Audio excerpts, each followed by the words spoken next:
Hello guys, मैं हूं लिंगम हरीश और आपका स्वागत है दी ट्रू इन्वेस्टर यूट्यूब चैनल। जो जैसे कि गाइस हम आईपीओ के बारे में एक सीरीज वीडियोस निकाल रहे हैं, तो एक सीरीज़ बना रहे हैं जिसमें हमने आईपीओ क्या होता है हमने डिटेल में जाना। उसके बाद आईपीओ लिस्टिंग कैसे होता है हमने जाना। बट अब हम देखेंगे आईपीओ अलॉटमेंट प्रोसेस कैसे होता है। आईपीओ अलॉटमेंट तो हम शॉर्ट में देखे थे, बट अब हम इसमें डिटेल में देखेंगे कि आईपीओ का अलॉटमेंट कैसे होता है। ठीक है। सो अब देखो, कंपनी चाहता है, जैसे लिंगम फार्मा कंपनी है, लिंगम फार्मा प्राइवेट लिमिटेड कंपनी, अब इसको पब्लिक करना चाहता है। ठीक है। सो वो पब्लिक से जो है 2000 करोड़ रुपीस फंड रेज करना चाहता है। ठीक है। अब 2000 करोड़ पब्लिक से लेना चाहता है, इसका मतलब है पब्लिक को अपना शेयर्स देगा, वहाँ से जो है पैसा लेगा, यानी कि फंडिंग वहाँ से लेगा, यहाँ से शेयर्स पब्लिक को दिया जाएगा। ठीक है। सो इसमें किस टाइप के जो है इन्वेस्टर्स इसमें इन्वेस्ट कर सकते हैं, कैटेगरी ऑफ इन्वेस्टर्स कौन कौन होते हैं।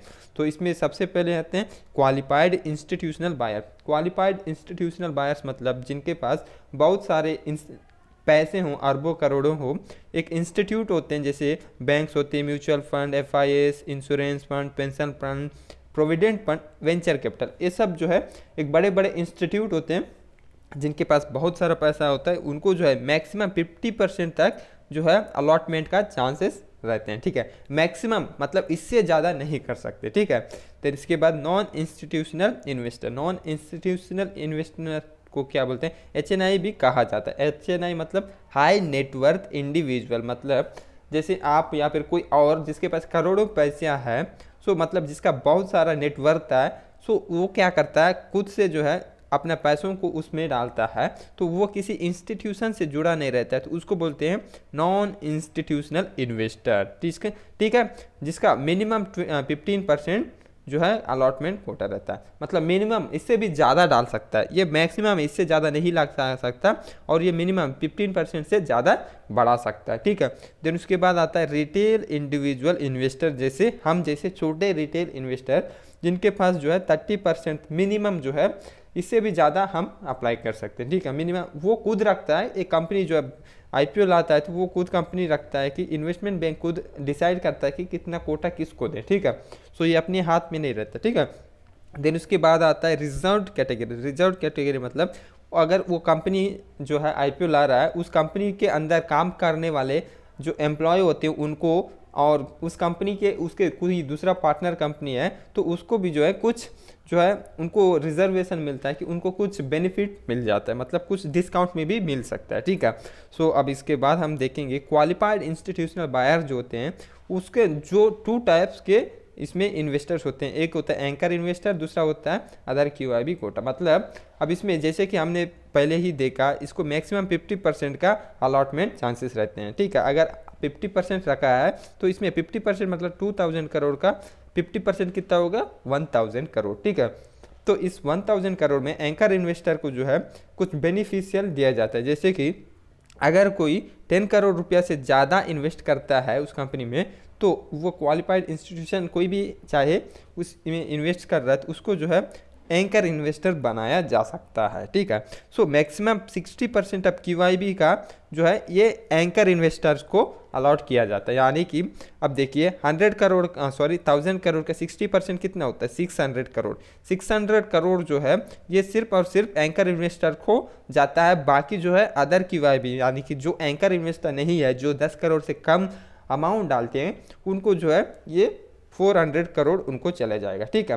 सो अब इसमें एंकर इन्वेस्टर को जो जा रहा है, इसमें 1/3 पार्ट होता है। 1/3 मतलब देखिए 600 करोड़ का 1/3 कितना होता है? 200 करोड़। ये 200 करोड़ सिर्फ और सिर्फ अपने देश के, यानी कि डोमेस्टिक म्यूचुअल फंड्स को जाता है, मतलब इसमें कोई दूसरे देश के लिए नहीं। ये अलॉटमेंट जो है इसको रिजर्व समझ लीजिए। इसमें 1/3 पार्ट जो है सिर्फ और सिर्फ डोमेस्टिक म्यूचुअल फंड को ही चले जाएगा। ठीक है। देन उसके बाद 2/3 पार्ट जो बाकी रहता है, 600 में से 200 तो चले गया डोमेस्टिक के लिए, बाकी जो 400 करोड़ रहेगा वो क्या होता है? वो 400 करोड़ अदर एंकर जो है अदर एंकर इंस्टीट्यूशनल इन्वेस्टर को चला जाएगा। ठीक है। सो अब जो है इसमें 60% में से तो वो हो गया, एंकर इन्वेस्टर को मिल गया, बाकी 40% जो रहेगा वो अदर क्यूआईबीज को चले जाएगा। सो आपने इसको अच्छे से समझ गया होगा। ठीक है। सो अब अलॉटमेंट के लिए जो है कोई भी कंपनी का जो है आपको अलॉटमेंट चाहिए तो उसके कुछ इंपॉर्टेंट जो है कंडीशंस होते हैं वो अब हम देखते हैं, ठीक है। सो सबसे पहला तो उस आईपीओ के लिए सब्सक्रिप्शन कितना आ रहा है अब हम इसमें चेक करते हैं, ठीक है। अब समझ लीजिए सब्सक्रिप्शन जो है 90% से कम रहता है। जैसे कि हमने पहले ही बताया, अगर कोई भी अप्लाई किए हैं इसमें 90% से कम सब्सक्रिप्शन होता है तो वो आईपीओ ही कैंसिल हो जाएगा, ठीक है। अगर आईपीओ कैंसिल हुआ तो उसमें कोई अलॉटमेंट नहीं होगा, ठीक है। सो उसके बाद है सब्सक्रिप्शन 90 to 100% होता है तो फुल ऑफ ऑल इन्वेस्टर्स, मतलब जितने भी जो इन्वेस्टर्स इसमें अप्लाई किए हैं उनको सभी को मिल जाएगा, क्योंकि 90 to 100% मतलब जितना ज़रूरत थी उतना ही इसमें इन्वेस्ट किया जा रहा है तो सभी को इसमें अलॉटमेंट हो जाएगा, ठीक है। अब देखिए स्लाइटली जो है हाई होता है, सब्सक्रिप्शन थोड़ा सा ज़्यादा हो जाता है तो इसमें क्या होता है, इसमें एक शेयर जो है एवरी इन्वेस्टर, जितने भी जो है रिटेल में जितने लोग भी इसमें इन्वेस्ट किए हैं उनको सभी को एक एक लॉट दिया जाएगा। बाकी जो शेयर्स बचे रहेंगे उसको प्रोपोर्शनेट में दिया जाएगा, यानी कि अगर समझ लीजिए सब्सक्रिप्शन 5% ज़्यादा हो गया, ठीक है। अब इसमें क्या होता है, जो 5 लॉट अप्लाई किया सिर्फ उसको 1 लॉट मिलेगा, ठीक है। और जिसने 10 लॉट के लिए अप्लाई किया उसको 2 लॉट मिलेगा, जिसने 15 लॉट के लिए अप्लाई किया उसको 3 लॉट, मतलब 5% के हिसाब से जो है उनको शेयर अलॉटमेंट होगा, ठीक है। अगर इसमें चलो 10% के हिसाब से देखिए 10% का ओवर सब्सक्रिप्शन हुआ, इसमें क्या होता है, जिसने 10 सब्सक्रिप्शन जो डाला है 10 लॉट के लिए जो है अप्लाई किया उसको एक ही लॉट मिलेगा। जो 10 से कम लॉट जो है अप्लाई किया, 9 लॉट समझ लीजिए अप्लाई किया, तो उसको एक भी लॉट नहीं होगा, ठीक है। देन इसके बाद देखिए QIB and HNI category, HNI category बोलो या फिर NII यानी कि नॉन इंस्टीट्यूशनल इंडिविजुअल, इसको भी प्रोपोर्शनेट में इसको अलॉटमेंट हो जाएगा। यानी कि अगर 5% ओवर सब्सक्रिप्शन होता है तो 5 लॉट जिसने अप्लाई किया उसको 1 मिलेगा, जिसने 10 लॉट अप्लाई किया उसको 2 मिलेगा, ठीक है। सो इसके बाद हम देखते हैं, ये तो हुआ स्लाइटली जो है इसका हो गया अगर ओवर सब्सक्रिप्शन होता है तो, ठीक। अब देखिए ओवर सब्सक्राइब मल्टीपल टाइम्स, यानी कि अब देखिए इसमें 100% से भी ज़्यादा 150% से भी ज़्यादा जो है इसमें अगर एप्लीकेशंस आते हैं तो सब्सक्रिप्शन जो है 150 जो है तक जो अगर अप्लाई हुआ है, सब्सक्रिप्शन हुआ है, तो इस केस में क्या होता है, सो इसमें कोई भी किसी को भी एक एक अलॉटमेंट जो है नहीं किया जाएगा, क्योंकि इतना ज़्यादा जो है उनके पास कंपनी के पास शेयर ही नहीं है जितना अलॉटमेंट किया। मतलब 100 शेयर हैं, इसमें अप्लाई किए 10,000 लोग, तो इसमें अब किसको जाएगा ये आप खुद से डिसाइड नहीं कर सकते, ठीक है। इसमें क्या होता है, कंप्यूटराइज लकी ड्रा किया जाता है। कंप्यूटराइज लकी ड्रा मतलब इसमें से किसी को भी जो है एक एक मिल सकता है। 10,000 में से किसी को भी, अब पता नहीं वो किसको हो, बट वो 10,000 में से सिर्फ 100 लोगों को ही एक एक लॉट मिलेगा, इससे ज़्यादा नहीं मिलेगा, ठीक है। देन उसके बाद QIB और HNI को देखा जाए तो ये प्रोपोर्शनेट में मिला जाएगा, यानी कि अगर किसी ने 500 लॉट अप्लाई किया और सब्सक्रिप्शन जो है 100% ज़्यादा हो गए, मतलब इसमें 500 जिसने अप्लाई किया उसको सिर्फ और सिर्फ मिलेगा 5, यानी कि 100 अप्लाई जिसने किया उसको 1 मिलेगा, जिसने 5 अप्लाई किया उसको सिर्फ 5 मिलेगा, ठीक है। सो इसके बाद हम देखते हैं मिनिमम जो है कितना वैल्यू होता है, मतलब एक लॉट का साइज़, एक लॉट साइज का जो है कम से कम 10,000 और ज़्यादा से ज़्यादा 15,000 तक जो है हो सकता है, मतलब इतना इन्वेस्ट करना पड़ेगा। इसके बीच में जो है प्राइस कितना भी डिसाइड कर सकते हैं, ठीक है। सो एक लॉट साइज़ का मतलब 10,000 से कम नहीं रहेगा और 15,000 से ज़्यादा नहीं रहेगा एक लॉट का साइज़, ठीक है। मतलब ये एक, ठीक। देन इसके बाद हम देखते हैं बिड अमाउंट लिमिट। सो अब बिड अमाउंट लिमिट कितना होता है, अब रिटेल इन्वेस्टर जो है 2 लाख से ज़्यादा इन्वेस्ट नहीं कर सकता एक IPO में, ठीक है। वो मैक्सिमम 2 लाख तक इन्वेस्ट कर सकता है, ठीक है। और QIB और HNI जो है NII ये मिनिमम जो है 2 लाख, मिनिमम 2 लाख मतलब 2 लाख से कम ये इन्वेस्ट नहीं कर सकता, और रिटेल हमारे जैसे लोग 2 लाख से ज़्यादा नहीं कर सकते और ये 2 लाख से कम नहीं कर सकते, ठीक है। तो उसके बाद एम्प्लॉय, ये एम्प्लॉय जो है मैक्सिमम 5 लाख तक का जो है IPO में अपना पैसा डाल सकते हैं, ठीक है, उससे ज़्यादा नहीं डाल सकते, ठीक। देन उसके बाद bidding at cut off price या फिर cap price. Cut off price मतलब जो कि अब देखिए जैसे बुक बिल्डिंग इशू में क्या होता है, एक फ्लोर प्राइस होता है और एक जो है कैप प्राइस होता है। फ्लोर प्राइस मतलब मिनिमम प्राइस होता है और जो है कैप प्राइस मतलब ये मैक्सिमम प्राइस होता है, ठीक है। तो इसमें अगर इसमें क्या कट ऑफ प्राइस में कोई ले सकता है तो रिटेल इन्वेस्टर के लिए यस है, ये कट ऑफ प्राइस पे ले सकता है। लेकिन अगर QIB की और NII की बात करें तो ये नहीं ले सकता। ये QII जो है ये और NII ये सिर्फ कंपनी के डिसाइडेड प्राइस पे ही इनको लेना पड़ेगा। ये इसमें कोई डिसाइड नहीं कर सकते, मतलब इसको इनके पास अपॉर्चुनिटी नहीं मिलता कि ये चाहे तो ये 100 में भी डाल सकते हैं या फिर 120 में, ऐसा नहीं कर सकते, ठीक है।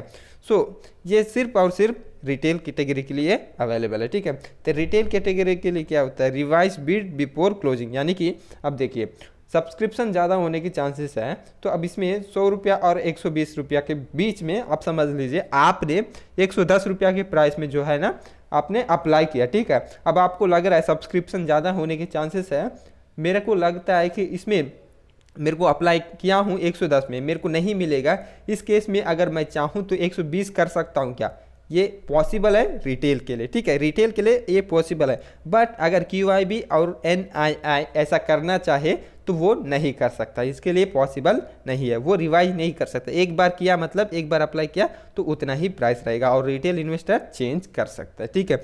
देन उसके बाद प्रमोटर्स का कंट्रीब्यूशन, प्रमोटर कंट्रीब्यूशन मतलब अब कंपनी IPO ला रहा है, ठीक है, अब कंपनी का जो है ग्रोथ अच्छा नहीं रहेगा, सब कुछ अच्छा नहीं रहेगा, तो फिर अब जो पब्लिक है, जनरल पब्लिक है, वो लूट जाएगा, है कि नहीं। तो इस केस में क्या होता है, जो कंपनी IPO ला रहा है उसको मिनिमम से मिनिमम जो है 20% तक शेयर उसका रहना जरूरी है पोस्ट इशू कैपिटल, यानी कि IPO लिस्ट होने के बाद जो है कम से कम 20% जो है होल्डिंग जो है वो प्रमोटर के पास होना जरूरी है, ठीक है। ये लॉक इन पीरियड मतलब ये 3 साल तक जो है 20% कम से कम रहना चाहिए, इससे कम शेयर होल्डिंग पैटर्न नहीं कर सकता कोई भी प्रमोटर, ठीक है। देन उसके बाद है टाइप ऑफ इशू। सो इसमें जो है इसमें 2 टाइप के इशू होते हैं, फिक्स्ड प्राइस इशू और एक होता है book building issue. Fixed price issue मतलब ये अगर आप पहले वीडियोस में देखे हो तो इसमें कोई डिफरेंस ज़्यादा है ना, डिफिकल्ट तो है ना, ठीक है। तो इशू प्राइस देखिए, अब ये 2000 करोड़ रेज करना चाहता है फंड, ठीक है, पब्लिक से जो है 2000 करोड़ पब्लिक से रेज करना चाहता है, ठीक। अब इसमें नंबर ऑफ शेयर है 10 करोड़ है, तो मतलब इसको 2000 करोड़ अगर इसको पैसा पब्लिक से लेना है तो अगर उसके पास 10 करोड़ शेयर बेचना चाहता है तो इसके लिए कितना प्राइस लगेगा, तो इतना पैसा इनको मिलेगा, यानी इसको मल्टीप्लाई कर दो एक फिक्स्ड प्राइस पे जिससे कि ये इतना हमको मिले, तो वो क्या प्राइस है, वो 200 रुपीज़ पर शेयर है, एक शेयर का 200 रुपया है और एक जो है टोटल करोड़ कितना है 10 करोड़ शेयर्स हैं, तो इसको मल्टीप्लाई करोगे तो वो आता है 2000 करोड़ रुपया आता है, यानी कि एक शेयर का 200 रुपया प्राइस लगाएंगे तो 10 करोड़ शेयर है तो वो प्राइस कितना निकलेगा, इस प्राइस 2000 करोड़ उनको जो है पब्लिक से रेज हो जाएगा, ठीक है। सो इसमें लॉट साइज होता है, लॉट साइज मतलब क्या होता है, अगर हमको एक लॉट फिक्स करना पड़ेगा, अब इस प्राइस के अंदर जो है हमको करना है, इस 200 रुपया एक शेयर का है तो इसको मल्टीप्लाई कर दो किसी पर्टिकुलर नंबर 50 से मल्टीप्लाई कर दो, सो वो कितना आता है 10,000 आता है, ठीक है।